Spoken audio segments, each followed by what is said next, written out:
আপনারা ইতিমধ্যে জেনেছেন আমাদের পশ্চিম জেলা কমিটির সম্পাদক যারা আজকের এই প্রতিবাদ কর্মসূচির আয়োজক কমরেড রতন দাস বলবার চেষ্টা করেছে। মনে করার কারণ নেই এই প্রতিবাদ সভা পশ্চিম জেলা বা ত্রিপুরার একমাত্র পশ্চিম জেলাতে আগরতলাতে অনুষ্ঠিত হচ্ছে। এটা সর্বভারতীয় কর্মসূচি। ভারতের কমিউনিস্ট পার্টি মার্ক্সবাদী পলিট ব্যুরোর তরফ থেকে দেশের গণতান্ত্রিক শক্তির কাছে আহ্বান জানিয়েছেন। এটা গভীর ষড়যন্ত্র চলছে ভারতবর্ষের গণতান্ত্রিক অধিকারকে ধ্বংস করে দেওয়ার জন্য। এর প্রতিবাদে মানুষ যদি সোচ্চার না হন, রাস্তায় না আসেন, প্রতিরোধ করে না তোলেন, তাহলে ভারতবর্ষের গণতন্ত্র এবং সংবিধান ধ্বংস করে ফেলা। তার ভিত্তিটা কি সবাই হয়তো জানেন। বিহারের বিধানসভা নির্বাচন অক্টোবর থেকে ডিসেম্বর মাসের মধ্যে যে কোনো সময়ে অনুষ্ঠিত হতে যাচ্ছে। বিহার ভারতবর্ষের অন্যতম একটা গুরুত্বপূর্ণ রাজ্য, বিশেষ করে হিন্দিভাষী অঞ্চল। বিজেপি একা চাইলেও সরকার চালাতে পারছে না। নীতিশ কুমার তিনি দল পাল্টাতে অভ্যস্ত। যারা রাজনীতির খবর জানেন তারা তার গতিবিধি সম্পর্কে সচেতন, বিজেপিও সচেতন। কিন্তু তার হাত ধরেই বারবার বিহারে বিজেপিকে সরকার নিয়ন্ত্রণ করতে হচ্ছে, প্রত্যক্ষ কিংবা পরোক্ষ।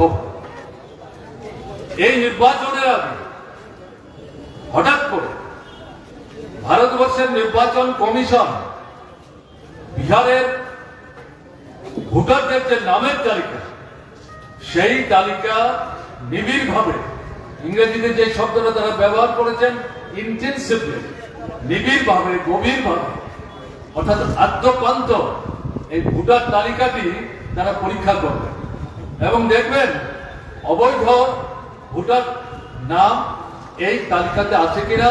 যদি থাকে তাহলে তা বাতিল করবে। আমরা অভ্যস্ত প্রত্যেক বছর নভেম্বর, ডিসেম্বর, জানুয়ারি এই 3 মাসে বিগত যে ভোটার তালিকা, সেই তালিকাটি আপডেট করা হয়। যারা মারা যান তাদের নাম বাতিল হয়, যারা স্থানান্তরিত তাদের নাম সরে যায়, যারা নতুন ভোটার হতে পারেন, 18 বছর প্রাপ্ত হয়েছেন, তালিকায় নাম নাই, তারা আবেদন করলে পর পরীক্ষা নিরীক্ষার মাধ্যমে তাদের নাম তালিকায় অন্তর্ভুক্ত হয়। এই যে ভোটার তালিকা, এর উপর ভিত্তি করে পরবর্তী নির্বাচন অনুষ্ঠিত হয়। 1952 সাল থেকে স্বাধীনতার পর ভারতবর্ষে এই পদ্ধতি অনুসরণ করে কি বিধানসভা কি লোকসভার নির্বাচন অনুষ্ঠিত হয়ে আছে। কিন্তু এবারে প্রথম কয়েক মাস আগে বাৎসরিক যে প্রক্রিয়া পদ্ধতি অনুসরণ করে নির্বাচন কমিশনের প্রত্যক্ষ নজরদারিতে সারা দেশের এবং বিহারেরও ভোটার তালিকা তারা চূড়ান্ত করেছেন। যেই তালিকার উপর ভিত্তি করে তাদের অক্টোবর, নভেম্বরে বা ডিসেম্বরে যে ভোটটা হওয়ার কথা, সেই ভোটটা অনুষ্ঠিত হবে। সেই তালিকাটি হঠাৎ করে ইলেকশন কমিশন কি এরকম প্রয়োজন দেখা দিল যে এটাকে আবার এই কয়েক মাসের ব্যবধানে, 5-6 মাসের ব্যবধানে নূতন করে নিবিড়ভাবে এটাকে পরীক্ষা নিরীক্ষা করবেন তার সংশোধনের জন্য। স্বাধীনতার পর এ ধরনের ঘটনা এর আগে ভারতবর্ষের কোন রাজ্যে নির্বাচন কমিশনের উদ্যোগে সংগঠিত হয়েছে আমার অন্তত জানা। কোন পত্র পত্রিকায় এই সম্পর্কে কেউ তথ্য উপস্থিত করেন। কোন রাজনৈতিক দলের নেতৃত্ব এই সম্পর্কে কোন দৃষ্টান্ত স্থাপন করতে পারে। এবং প্রথম বিহারের বিরোধী রাজনৈতিক দলগুলো বিজেপি এবং তার সঙ্গে যারা একসাথে মিলে এই সরকারটা বিহারে চলতে সাহায্য করছে, সমস্ত রাজনৈতিক দল তারা সবাই সমস্যায় এর প্রতিবাদ করছেন। এটা উদ্দেশ্যমূলক, ষড়যন্ত্রমূলক, এর পেছনে একটা গভীর চক্রান্ত চলছে এবং এটা তো আগে কোনোদিন হয়নি। কেন এটা হবে? এটা বন্ধ করো, এটা চলবে না, এটা হতে পারে। এবং এই সম্পর্কে পার্লামেন্টের মধ্যে আপনারা দেখছেন সেশন চলছে, সেই জায়গায় বিরোধী রাজনৈতিক দল দুটো বিষয়ে প্রথম থেকে যারা মুখর, একটা হচ্ছে কাশ্মীরে কিছুদিন আগে সন্ত্রাসবাদীদের আক্রমণে 26 জনকে নিহত হয়েছিল। তার পরিপ্রেক্ষিতে পার্লামেন্টের আসল জরুরি অধিবেশন ডেকে কি করে এটা হতে পারলো, কারা এর জন্য দায়ী, আমাদের নিরাপত্তা বাহিনীর ভূমিকা কি ছিল, যারা গোপন সংবাদ ইত্যাদি সংগ্রহ করে, তথ্যাদি সংগ্রহ করে সরকারকে সচেতন করেন যে কোনো চক্রান্ত মোকাবেলা করার প্রশ্নে, তাদের কি ভূমিকা ছিল। এর মধ্যে ভারত সরকার আক্রমণকারী দেশ হিসাবে পাকিস্তানকে চিহ্নিত করে সঠিকভাবে তার বিরুদ্ধে আক্রমণ সংঘটিত করেছে। সিন্ধুর নাম দিয়ে হঠাৎ করে মাঝখানে মার্কিন যুক্তরাষ্ট্রের বর্তমান যিনি রাষ্ট্রপতি ট্রাম্প, তিনি এই যুদ্ধ বন্ধ করবার জন্য আগমনে কথা বলতে শুরু করেন। তারপরে গিয়ে দেখা গেল 24 ঘন্টার ব্যবধানে যুদ্ধ বন্ধ হয়ে গেল। এটা তৃতীয় রাষ্ট্র যে বিষয়টা বিরোধ চলছে ভারত এবং পাকিস্তানের। বরাবরই ভারত পাকিস্তানের মধ্যে নানা বিষয়ে সমস্যা আছে। স্বাধীনতার পর থেকে দুই রাষ্ট্রই সহমত পোষণ করেন আমাদের বিষয়ে আমরা দুই রাষ্ট্র আলাপ আলোচনা করে মীমাংসা করব, তাতে তৃতীয় কোন সত্যি হস্তক্ষেপের সুযোগ নেই। কিন্তু এই প্রশ্নে ট্রাম্পের এই যে ভূমিকা, এটা নিয়েও জাতীয় স্তরে প্রশ্ন উঠল। আন্তর্জাতিক ক্ষেত্র নানা প্রশ্ন, নানা ইঙ্গিত দেওয়ার চেষ্টা হচ্ছে। এই বিষয়গুলো নিয়ে পার্লামেন্টে আলোচনা করতে চাওয়া হয়েছে, কিন্তু কেন্দ্রীয় সরকার পার্লামেন্টের এই দুটো বিষয় নিয়ে আলোচনা করতে রাজি না। শেষ পর্যন্ত সেখানে কাশ্মীরের যে হত্যাকাণ্ড, বাধ্য হয়ে 16 ঘন্টা আলোচনার জন্য সময় নির্ধারণ করে সেখানে আলোচনার ব্যবস্থা হয়। কিন্তু এই যে ইলেকশন কমিশন নির্বাচনের 5 মাস আগে বিহারের ভোটার তালিকা নতুন করে পরীক্ষা করার কর্মসূচি হাতে নিয়েছে, এর বিরুদ্ধে সবাই যখন প্রতিবাদ করছে, বিজেপি যারা আলোচনা পার্লামেন্টের মধ্যে করতে চাইছে, সেটা বিজেপি দলের পক্ষ থেকে বলা হচ্ছে। এটা নিয়ে সুপ্রিম কোর্টে মামলা দায়ের করা হয়েছে, এটা বিচারাধীন।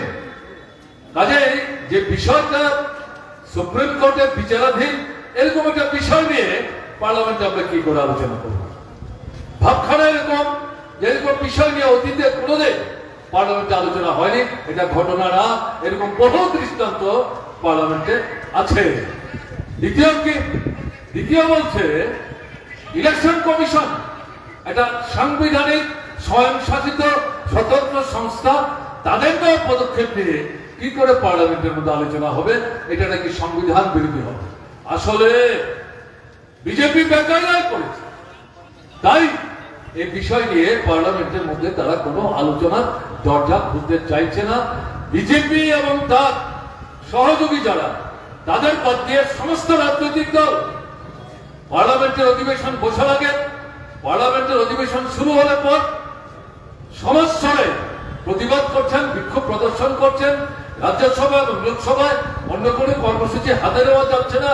এমনকি প্রশ্ন উত্তরের যে 1 ঘন্টার সময় সবচেয়ে গুরুত্বপূর্ণ, সেখানে বিরোধীরা বলছেন আমরা যে বিষয়টি আলোচনা করতে চাইছি, আমাদের সংবিধান, আমাদের গণতন্ত্রের যে মূল ভিত্তি ভোটার তালিকা, ভোট, এটাকে নিয়ে সেখানে যখন এই চক্রান্ত চলছে, এটা বাদ দিয়ে অন্য কোনো বিষয় সংসদের সামনে গুরুত্ব অর্জন করতে পারে না। আগে যে আলোচনা করতে হবে, তার জন্য সময় দিতে হবে। কিন্তু বিজেপি রাজি হচ্ছে না, ফলে সংসদ বসতে পারছে না। এবং আমি জানি না আজকেও সংসদ সেখানে বসতে পেরেছে কিনা। আমরা ভারতের কমিউনিস্ট পার্টি মাঝে যে ইলেকশন কমিশন, তার যে 3 জন সদস্য, এটা নির্ধারণ করার ক্ষেত্রে প্রচলিত যে পদ্ধতি এতদিন চলে এসছে স্বাধীনতার পর থেকে, প্রধানমন্ত্রী তিনি যে দলেরই হন, পার্লামেন্টের লোকসভার যিনি বিরোধী দলের নেতা তিনি যে দলেরই হন, এবং সুপ্রিম কোর্টের চিফ জাস্টিস, তার কি ধর্ম, তার কি বর্ণ, তার কি সম্প্রদায়, সমস্ত কিছুর উদ্যোগ তিনজনকে নিয়ে একটা কমিটি তৈরি হবে। তারা বসে ঠিক করবেন কোন তিনজনকে নিয়ে এই নির্বাচন কমিশন তৈরি হবে, তার চেয়ারম্যান কে হবেন। তারা তাদের এই প্রস্তাব পাঠাবেন সরকারের কাছে। সরকারের সংশ্লিষ্ট দপ্তর এটা পরীক্ষা নিরীক্ষা করার পর এটা পাঠাবেন রাষ্ট্রপতির কাছে। রাষ্ট্রপতির কাছে এই প্রস্তাব যখন যাবে তিনি সম্মতি প্রদর্শন করবেন এবং এই কমিশন কাজ শুরু করবে। এতদিন এটা চলে আসছে। সর্বশেষ যে ইলেকশন কমিশন তৈরি তার আগে বিজেপি সরকার এই কমিশন তৈরি করার পদ্ধতিটাই বাতিল করে দিল। চিফ জাস্টিসের কোনো দরকার নেই, তিনি থাকবেন না এই সদস্য নির্বাচনের মিটিং এ। সেখানে কে আসবেন তার জায়গায়? প্রধানমন্ত্রী থাকবেন, লোকসভার বিরোধী দলের নেতা থাকবেন এবং প্রধানমন্ত্রী তার মন্ত্রিসভার একজন পূর্ণ সদস্যকে তৃতীয় সদস্য হিসাবে তার মধ্যে অন্তর্ভুক্ত করবেন। বিরোধীরা এটা প্রতিবাদ করেন কেন? তাহলে কি দাঁড়াচ্ছে? এই তিনজনের মধ্যে প্রধানমন্ত্রী এবং তার পছন্দের লোক অবশ্যই বিজেপি দলের লোক হবেন, দুজন বিজেপি দলের বিরোধী দল, অন্য রাজনৈতিক দল, সে কারণেই তারা বিরোধী দল, তার যিনি নেতা তিনি একা। তারা সংখ্যা গরিষ্ঠতার প্রশ্নে শাসক দল দুজনে মিলে যেই নাম চূড়ান্ত করবেন, ইলেকশন কমিশনে কারা মেম্বার হবেন, কে চেয়ারম্যান হবেন, এটাই চূড়ান্ত হবে। গণতন্ত্র কোথায় থাকবে? চিফ জাস্টিসকে কি যুক্তি দিয়ে বাতিল করা হলো? স্বাধীনতার পর থেকে যেটা অনুসরণ করে আসছে কেউ জানিয়ে প্রশ্ন তুলছে না। হঠাৎ করে বিজেপি আরএসএস নিয়ন্ত্রিত তারা কেন এটা করতে গেল? তারা বুঝতে পারছিলেন সামনের দিনগুলো ধীরে ধীরে তাদের জন্য অনিশ্চিত হয়ে পড়ছে এবং এই জায়গায় ভোট একটা গুরুত্বপূর্ণ বিষয়। তার মূল ভিত্তি আছে ভোটার তালিকা এবং সমগ্র বিষয়টি নিয়ন্ত্রণ করে স্বাধীন সত্তার অধিকারী আমাদের দেশের সংবিধান যাদেরকে সুযোগ দিয়েছে সেই নির্বাচন কমিশন। এই নির্বাচন কমিশনটাকে যদি শাসক দল বগলদাবা করতে না পারে, তাদের ইচ্ছা মতো তাদের যে রাজনৈতিক স্বপ্ন বাসনা এটা তারা চাইলেও পূরণ করতে পারবে না। তাই সেই লক্ষ্য উদ্দেশ্য নিয়ে এইভাবে নিয়ম পাল্টে শাসক দলের ইচ্ছা মতো এই ইলেকশন কমিশন তারা ঠিক করেছেন। তখনই আমরা ভারতের কমিউনিস্ট পার্টি মার্ক্সবাদী তীব্রভাবে এটা বিরোধিতা করেছি। ওর মধ্যে এই পদ্ধতি মানা যায় না। বিচারকদের মধ্য থেকে বিভিন্ন প্রান্ত থেকে প্রশ্ন উঠেছে। বিভিন্ন গণতান্ত্রিক ব্যক্তিত্ব যারা রাজনৈতিক বিষয় নিয়ে, সংবিধান নিয়ে, নির্বাচন ইত্যাদি নিয়ে পর্যালোচনা করেন, বিশ্লেষণ করেন, দলমত নির্বিশেষে তারাও এটার বিরোধিতা করেছেন। এটা কি হচ্ছে? এটা তো সন্দেহ তৈরি করেছে এবং তার তো বাস্তব ভিত্তি এখানে আছে। কিন্তু শাসক দল এগুলো পড়োয়া না করে তারা যে সিদ্ধান্ত নিয়েছেন তাদের পছন্দের লোক চেয়ারপারসন ইলেকশন কমিশন, যাকে চিফ ইলেকশন কমিশনার বলা হয়, আর সঙ্গে যারা দুজন তাদের বাছাই করা লোকদের নিয়ে তারা ইলেকশন তৈরি করেছে, কমিশন তৈরি করেছে। আমরা ভারতের কমিউনিস্ট পার্টি মার্ক্সবাদী যে প্রতিবাদ সেদিন করেছিলাম, যে সম্ভাবনার কথা ভাবনায় রেখে কেন আমরা প্রতিবাদ করছি সেটা আমরা উল্লেখ করে ভারতবর্ষের মানুষের সামনে বুঝাবার চেষ্টা করেছিলাম। আজকে বিহারে এই ঘটনার মধ্য দিয়ে আমাদের যে অনুমান, আমাদের যে সংশয়, আমাদের যে সন্দেহ, সেটাই যে সত্য এটা আজকে প্রতিপন্ন হতে যাচ্ছে। এই ভোটার তালিকা হাতে নিয়ে এই সময়ের মধ্যে তারা 3 রকমের নাম তারা চিহ্নিত করেছে। একটা হচ্ছে বিহারে থাকেন না, কোথায় থাকেন জানেন না, এরকম একটা সংখ্যা। একটা হচ্ছে মৃত, এটা একটা উল্লেখযোগ্য সংখ্যা।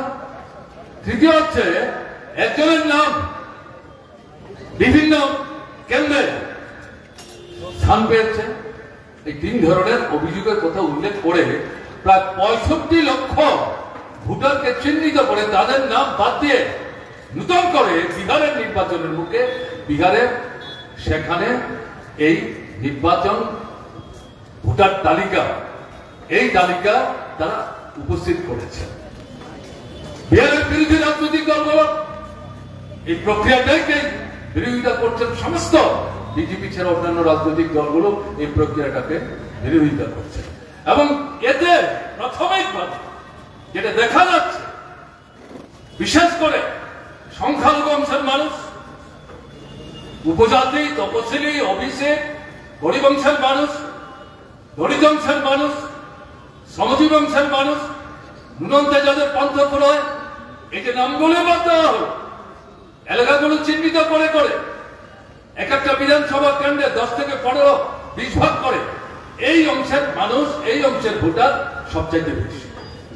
বিহারে যে সরকারটা চলছে জনবিরোধী, স্বৈরাচারী, অগণতান্ত্রিক, দুর্নীতির সাথে যুক্ত পড়েছে এই সরকার। জনগণের এই সরকারের উপর আস্থা উঠে গেছে। সবাই বুঝতে পারছে যদি নির্বিঘ্নে ভোট সেখানে সংগঠিত হয় তাহলে এই সরকার, বিজেপি এবং নীতিশ কুমার মিলেও চেষ্টা করলেও এই সরকার ফিরে আসতে পারবে না। কাজে এই সরকার বিজেপির নেতৃত্বাধীন সংযুক্ত শক্তি টিকে থাকতে হবে।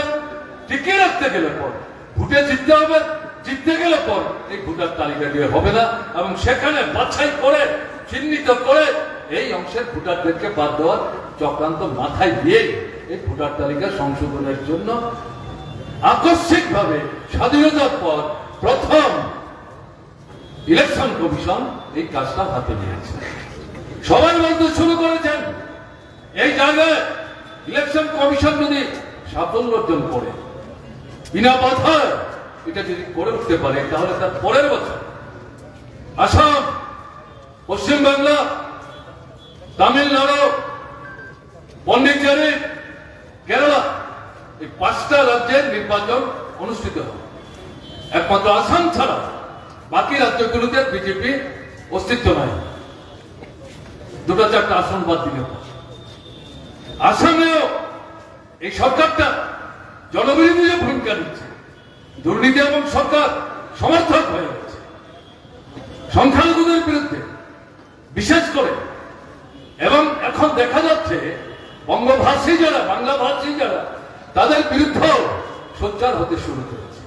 এবং এটা পরিষ্কার, তারা বুঝতে পারছে না কোন স্লোগান সামনে নিয়ে সামনের বিধানসভা নির্বাচনে লড়াই করলে পর ক্ষমতা টিকে থাকতে পারবে, কিন্তু পরিস্থিতি অনিশ্চিত। মুখ্যমন্ত্রী এবং তার স্ত্রী তারা মিলে গোটা আসামকে লুণ্ঠনের পরিবর্তন করে চলছে।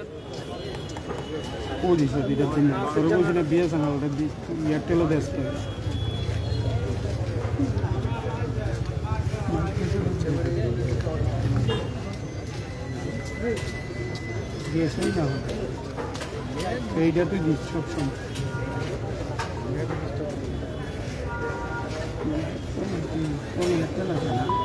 আমি এয়ারটেলটা আবার জিও বানাচ্ছি।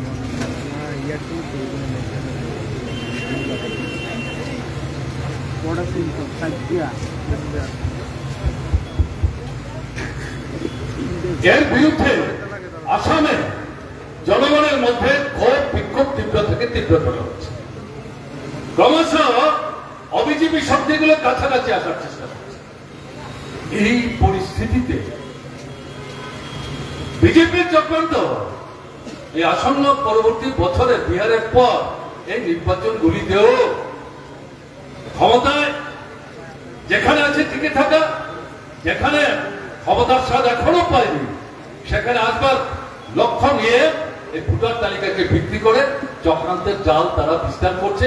ইলেকশন কমিশন ইতিমধ্যে পরীক্ষা বলে দিয়েছে বিহারের পর বাকি রাজ্যগুলিতেও তারা নাকি এরকম ইন্টেন্সিভ বা গভীরভাবে এই ভোটার তালিকা পরীক্ষার কর্মসূচি হাতে নেবেন এবং উদ্দেশ্য হচ্ছে গভীরভাবে বিজেপিকে কি করে সাহায্য করা যায়। এটা কি করে গণতন্ত্রের প্রতি যাদের আস্থা আছে, বিশ্বাস আছে, দলমত বিশেষে ভারতবর্ষের মানুষ কেন এটা মেনে নেবেন?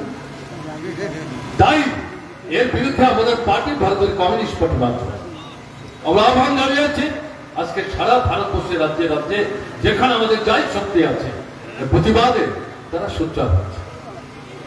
আপনারা যারা খবর রাখেন তারা লক্ষ্য করেছেন, গতকাল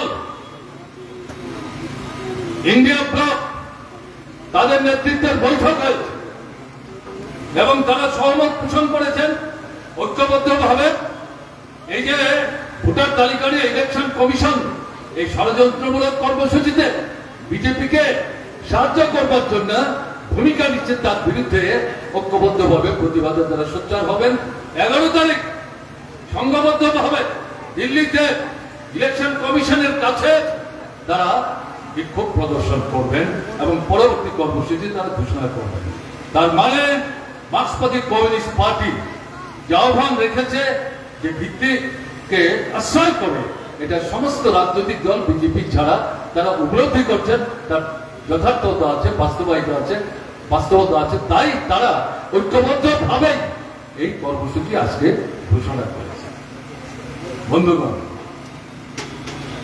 এটাকে প্রতিহত করতে না পারলে আমাদের সংবিধানের যে মূল কথা, সংসদীয় গণতান্ত্রিক ব্যবস্থা, সংসদীয় গণতান্ত্রিক ব্যবস্থার মূল ভিত্তি নির্বাচন, সেই নির্বাচনটাকেই তো ধ্বংস করে দেওয়ার চেষ্টা তারা এখানে করছে।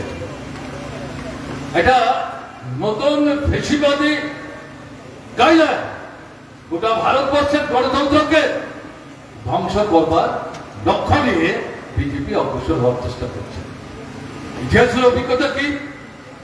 শাসক দল ধনিক বর্ণের স্বার্থ রক্ষা করে তারা যখন উপলব্ধি করেন জনগণ এদের উপর আস্থা রাখতে পারছে না, তারাও জনগণের উপর আর আস্থা রাখতে পারে না, অথচ ক্ষমতায় থাকতে চায়।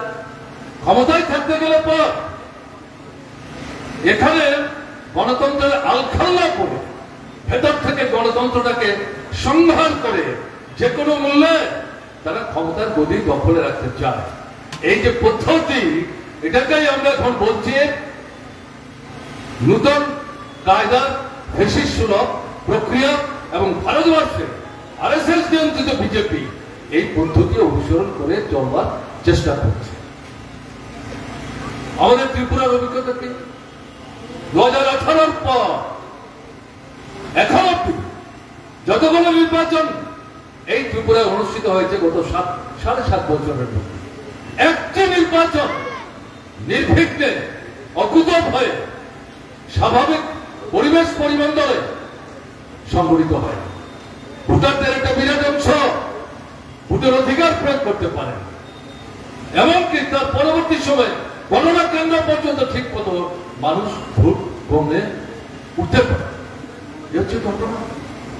এই পরিস্থিতিতে আমরা এই ত্রিপুরা রাজ্যে যেটা বলছিলাম, এটা ফ্যাসিস্ট, এটা সরকার চলছে, গণতন্ত্র সংগ্রাম করছে, ভোটের অধিকার সংগ্রাম করছে, স্বাধীন মতামত ব্যক্ত করে অধিকার সংগ্রাম করছে, প্রচার মাধ্যম পত্রিকা তাদের অধিকার সংগ্রাম করছে, টিভি যেগুলো ব্যক্তিগত নিয়ন্ত্রণে চলে অধিকাংশগুলো তাদের কুক্ষিগত করেছেন।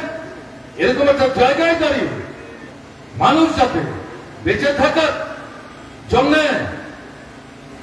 আন্দোলন সংগ্রাম সংগঠিত করতে না পারে, রুজির ব্যবস্থা করতে না পারে, অনাহারে যে বৃদ্ধ হচ্ছে তা প্রতিহত করতে না পারে, সন্তান বিক্রি করতে যাতে বাধ্য হতে না হয়, এই পরিস্থিতি থেকে বেরোতে যাতে না পারে, তার জন্য এই আক্রমণগুলো তারা একের পর এক সংগঠিত করেছে। আমরা ভারতের কমিউনিস্ট পার্টি মার্ক্সবাদীর পক্ষ থেকে, ত্রিপুরা বামপন্থী ফ্রন্টের পক্ষ থেকে সারা ভারতবর্ষের মানুষের দৃষ্টি আকর্ষণ করে 2018 পর থেকে 6-7 মাসের ব্যবধানে আবেদন জানিয়েছে ত্রিপুরা বুকে আরএসএস নিয়ন্ত্রিত বিজেপির ফ্যাসিস্ট সুলভ একদলীয় সৈন্য সন্ত্রাস কায়েম করেছে, গণতন্ত্রকে সংগ্রাম করেছে, মানুষের বেঁচে থাকার অস্তিত্ব রক্ষার যে অধিকার একের পর এক খনন করেছে এবং দুর্নীতি সরকার সমর্থক হয়ে গেছে। যদি আপনারা মনে করেন এটা ত্রিপুরার সমস্যা, ত্রিপুরাই দেখবে এ নিয়ে আমাদের ভারতবর্ষের অন্যান্য রাজ্যগুলোর কিছু কলাম নেই, তাহলে ভুল করছেন।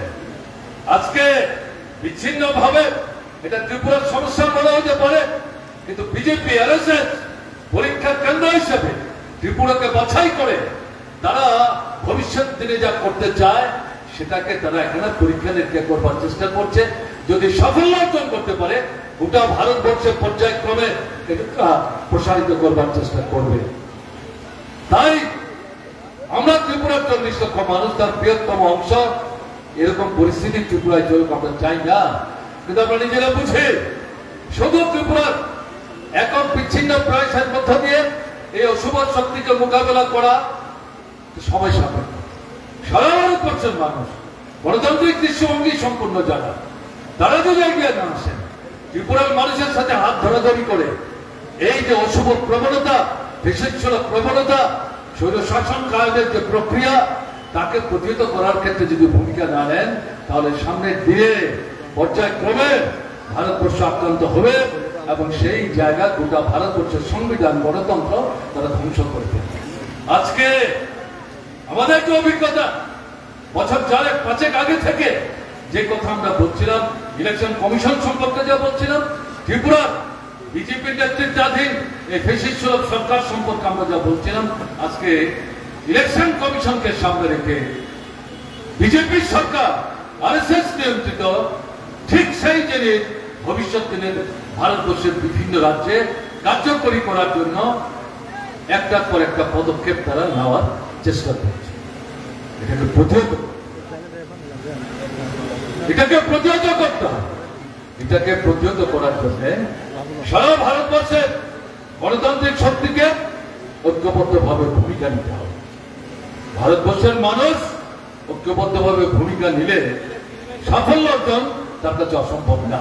আপনারা দেখেছেন গতকালকে রাহুল গান্ধী তিনি সুনির্দিষ্টভাবে অভিযোগ উপস্থিত করে ইলেকশন কমিশনকে নির্দিষ্ট করে পরিষ্কার ভাষায় বলেছেন, আপনারা ভারতবর্ষের নির্বাচনকে বহিষ্কারে পরিণত করছেন, ভোট জালিয়াতি হতে সাহায্য করছেন, ভোট চুরি ডাকাতি হতে সাহায্য করছেন। মহারাষ্ট্রের অভিজ্ঞতা তুলেছেন, মধ্যপ্রদেশের অভিজ্ঞতা তুলেছেন, হরিয়ানার অভিজ্ঞতা তুলেছেন, কর্ণাটকের অভিজ্ঞতা তুলেছেন, ধরে ধরে 5টা সুনির্দিষ্ট অভিযোগ তুলেছেন। ইলেকশন কমিশন বলছেন আপনি কোর্টের কাছ থেকে শপথ নিয়ে তোলা অভিযোগগুলো প্রমাণ করুন। তো রাহুল গান্ধী বলেছেন আমি তো বিরোধী দলের নেতা, সাংসদ, পার্লামেন্টের মেম্বার, আমি তো গোপনে না প্রকাশ্যে তথ্য উপস্থিত করে একের পর এক বিষয়বস্তু নির্দিষ্ট করে অভিযোগ করছি। আমার বিরোধ করে কি প্রমাণ করতে হবে? আমার অভিযোগগুলি যদি অসত্য হয় মুখে বললে হবে না যে অভিযোগগুলো একটার পর একটা রাজ্য ধরে ধরে কেন্দ্র ধরে ধরে আমি উপস্থিত করছি। আপনারা জবাব দিয়ে আমার তোলা অভিযোগ অসত্য প্রমাণ করুন না, আমার কথায় কোনো একটা জবাবার চেষ্টা করছেন। ইলেকশন কমিশনের হিম্মত নেই, সাহস নেই, বুকের পাটা নেই, নিজের পায়ে দাঁড়িয়ে এই যে প্রতিবাদ এবং এই যে তোলা যে অভিযোগগুলো যেগুলো প্রত্যক্ষ পরোক্ষ ভাবে ভারতবর্ষের গণতন্ত্র নিয়ে যারা নাড়াচাড়া করেন, পর্যালোচনা করেন, তারা কিন্তু এগুলোর বিরুদ্ধে কোনো প্রশ্ন তুলেনি। একমাত্র ইলেকশন কমিশন, এমনকি বিজেপি এই লোক দেখানো প্রতিবাদ করা ছাড়া সেখানে তেমন ভাবে রাহুলের তোলা এই অভিযোগগুলো প্রতিবাদ করতে পারে। কাজে সবটা মিলিয়ে সামনের দিন অত্যন্ত জটিল দিন আমাদের জন্য অপেক্ষা করছে। জনগণ এই সরকারটির উপর আস্থা হারাচ্ছে, সরকার বুঝতে পারছে, সরকারও জনগণের উপর আস্থা রাখতে পারছে না। আমাদের ত্রিপুরার অভিজ্ঞতা থেকে সারা ভারতবর্ষে ক্ষমতায় টিকে থাকতে চায় এবং স্বাধীনতার পর ভারতবর্ষের বড় বড় পুঁজিপতি যারা, মাঝারি পুঁজিপতি যারা, এই 75 বছরের অভিজ্ঞতায় দেখা যায়নি ঐক্যবদ্ধ ভাবে শাসক দলের পক্ষে নির্বাচনের আগে পরে সরকার চালাবার সময় দুহাত তুলে এভাবে সমর্থন আগে করতে। নানা সময় তাদের মধ্যে বিভাজন লক্ষ্য করা গেছে, কিন্তু এখন দেখা যাচ্ছে তারা সম্মানভাবে এই বিজেপি সরকারের পেছন গিয়ে দাঁড়াচ্ছে। তাহলে পরিষ্কার শাসক দল বিজেপি, আরএসএস এবং বড় বড় পুঁজিপতি, বাজারি পুঁজিপতি, যারা গোটা দেশটাকে বিদেশি পুঁজির সাথে মিলে লুণ্ঠন করছে, তাদের সাথে ক্ষমতায় টিকে থাকবার জন্য ইলেকশন কমিশনকে ব্যবহার করে ভারতবর্ষের গণতন্ত্র এবং সংবিধানকে তারা ধ্বংস করতে চাইছে। এর প্রতিবাদে, প্রতিরোধে দেশের মানুষকে গড়ে উঠতে হবে ঐক্যবদ্ধভাবে সংগ্রামের ময়দানে। যারা এর বিরুদ্ধে রুখে দাঁড়াবেন, ভবিষ্যৎ তাদের পক্ষেই দাঁড়াবে। এটাই ইতিহাসের অভিজ্ঞতা। সংগ্রামী মানুষ ঐক্যবদ্ধভাবে লড়াই করলে পর তাদেরকে প্রতিহত কেউ করতে পারে না। তারাই ইতিহাসের লিখন লেখেন, তারাই ইতিহাস রচনা করেন। আর ইতিহাসকে যারা ধ্বংস করার চেষ্টা করে তারা নিকৃষ্ট, তারা ঘৃণিত। পৃথিবীর ইতিহাসে অভিজ্ঞতা আছে। হিটলার, মুসলিনি তার দৃষ্টান্ত। কাজে এখন যারা এর বিরুদ্ধে চক্রান্তরা করবেন তারাও ইতিহাসের ভিন্ন পাত্র হিসাবে ভবিষ্যৎ দিনে চিহ্নিত হবে। এ নিয়ে সন্দেহের কোনো কারণ নেই। আমাদের কাছে শুধু আবেদন যে এখানে সামনের দিনে শুধু আজকের মিছিল, শুধু আজকের সভা, শুধু এই বক্তব্য আমরা রাখলাম, আপনারা শুনলেন, তার তথ্য দিয়ে যদি মনে করেন আমাদের দায়িত্ব শেষ, তাহলে আমরা ভুল করবো। আবেদন করবো বিনীতভাবে, দল, মত, ধর্ম, বর্ণ, সম্প্রদায় নির্বিশেষে সারা ত্রিপুরা, সারা ভারতবর্ষের গণতান্ত্রিক দৃষ্টিভঙ্গি সম্পূর্ণ মানুষ সামনের দিনে বৃহত্তর আন্দোলন গড়ে তোলে সংবিধান, গণতন্ত্র এবং নির্বাচনের যে গণতান্ত্রিক পদ্ধতি রক্ষা করার জন্য এগিয়ে আসুন। এই আহ্বান আপনাদের কাছে রেখে আমি আমার কথা বলা শেষ করছি। ভালো থাকবেন। আমার নাম